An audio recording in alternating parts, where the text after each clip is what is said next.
Today we're tackling something that's, honestly, a way bigger issue than most people realize. Stopping corrosion before it, well, stops you. Exactly. It's one of those things that's easy to underestimate because, pipelines are built to last decades.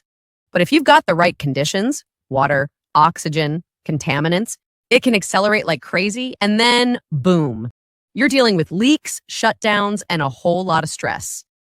Yeah, and that's why today we're breaking down a recent engineering assessment that looked at internal corrosion risks in a crude pipeline. And what's super interesting about this one is it's not just about throwing inhibitors at the problem, it's about understanding why corrosion is happening in the first place.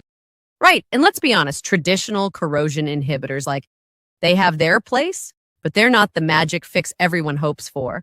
Operators have been injecting these things for years and still seeing failures. That's a red flag. Exactly.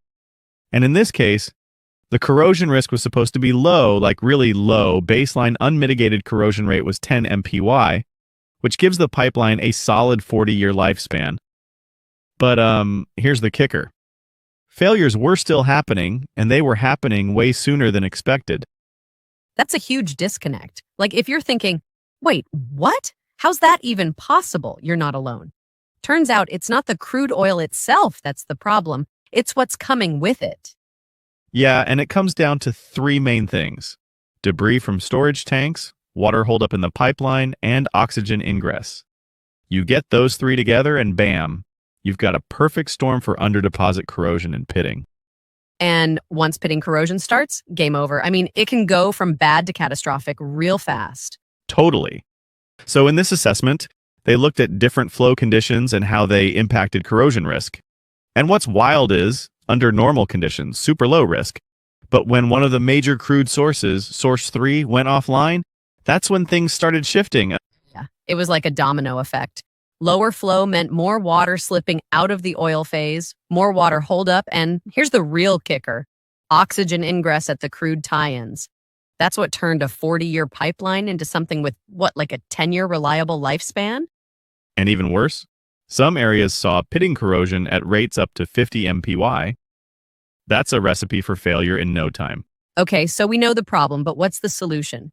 This is the part I love because instead of just saying, hey, inject more inhibitors, the engineers actually went deeper. Yeah, it was all about changing the corrosive environment itself. First thing, MEG injection.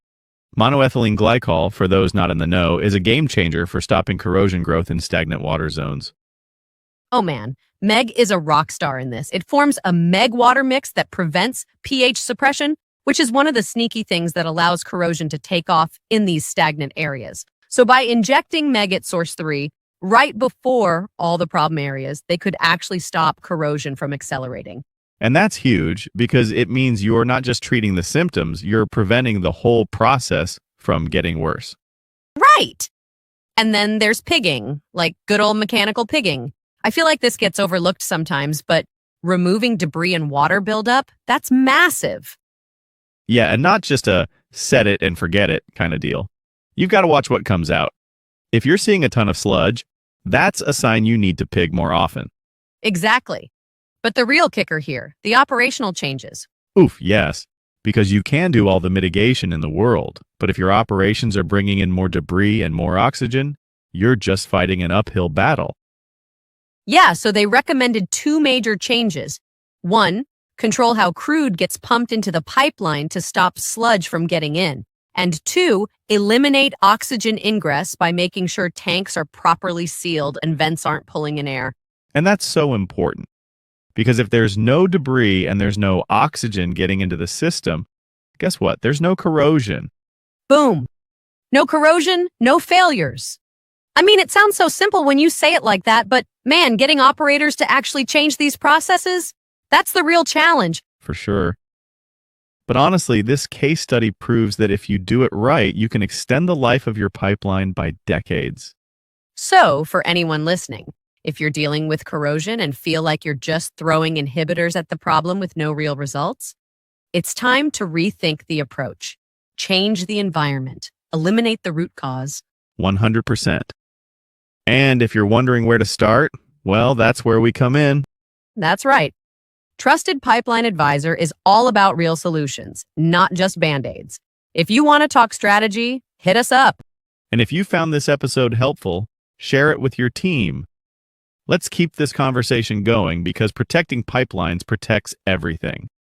All right, folks, that's it for today. Stay safe, stay proactive, and we'll catch you next time on the Trusted Pipeline Advisor podcast.